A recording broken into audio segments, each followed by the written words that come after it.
Today we're going to focus mainly on giving voice to African Americans, and we'll extend that concept to those other groups that are marginalized.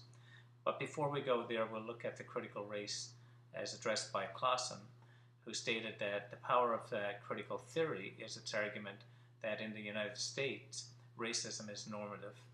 Just as the absence of action is an action, racism is not always overt.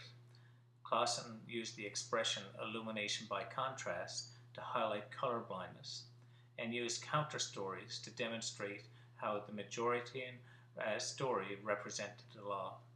Whites suffer from white privilege, and because we suffer from that privilege, we don't see it.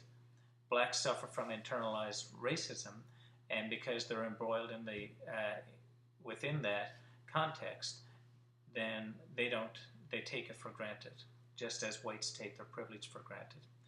And so Clausen finishes her piece with, every way of seeing is always a way of not seeing. So how is it that we should address these issues of internalized racism, white privilege? And Sherrod highlights that by giving voice to the marginalized, in their case the African Americans, then that there will increase communication, it will increase connectedness, etc. And we'll go through that in some more detail as we go. Sherrod starts with the analogy of the field of dreams. If you build it, they will come. But that's not necessarily the case. You may have something beautiful, but they may not come if it's not welcoming. So it's important that the environment is welcoming and it's reflective. In a wood-to-water research project that we're doing, where we're making paddles at the First Nations school, I must say that I walk in there and it's extremely welcoming. That environment it's relaxed, it's cohesive, it's jovial, and we're making paddles with grade 8 students, and they make them, and we just guide them. And when they finish their paddles, then we'll take them on the water and do some paddling with them. And because it is welcoming, there's certainly reflection there, because every time I go there, I reflect on different elements of what makes that place so educational. And one of the things that I really was a highlight for me was that there's a dentist's office within the school, and the dentist comes once a week, I'm sorry. So the environment needs to be welcoming and reflective. Ultimately, we need to break some of the everydayness that we have, where things are taken for granted, where our everydayness gets interrupted, so that it challenges ourselves to see a little more. So how can we make the educative environment welcoming and reflective? Sherrod uses the polyrhythmic realities to consider students' lived experiences in their social, cultural, political, and historical context, and identifies 4 steps to giving voice. One is to acknowledge the power in the classroom. And I look at this, I teach an issues in physical education class at Memorial, and these 4 pieces are things that are valuable to students that are going into the field. So to acknowledge the power in the classroom, to examine how race, class, gender, etc., and privilege has privileged or oppressed them. The 3rd piece is to share power and control within the learning environment.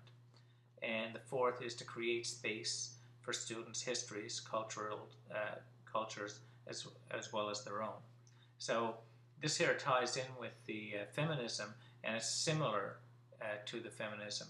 So Sherrod is coming at it from a different perspective, coming at it from race, whereas feminists come at it from a feminist perspective, and especially in terms of the sharing of the power within the learning environment is directly used by the feminist, the same way as the acknowledgement of power, etc. Giving voice means that the teacher moves from the center to the margins. So the teacher has to be be willing to move outside of probably their comfort zone initially. It allows one to engage in dialogue.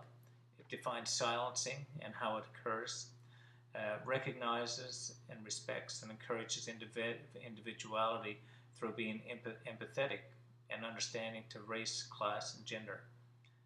Understanding universal norms are ever-changing. Humanness involves by seeing universal norms and individual realities within a context of wholeness. And in the article by Andrew Foran and Tony Sevi, they look at how it is that we allow the child to be seen, and that there is the humanness whereby they can be taken for the perspective and the context that they're coming from. And exploring connectedness and commonalities, and that there's the relational aspect. By exploring the commonalities, it creates connections between the student and the teacher.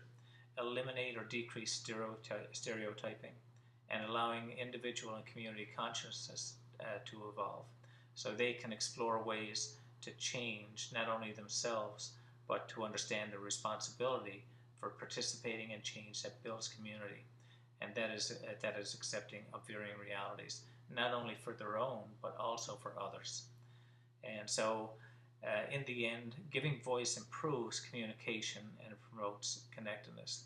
And these, I can see from these here that Sherrod has shared, is that they're similar to Simon Priest's stages of group development, where it's forming, storming, norming, etc., where the group at first they form, then there's a storming stage where people are sorting out where it is that they are within the group, and then there's a norming where people accept what the norms are, and they continue then to build community. So there's some similarity to pre-stages of group development with what it is that giving voice allows one to do. So thanks for listening, and we'll see you for the next one.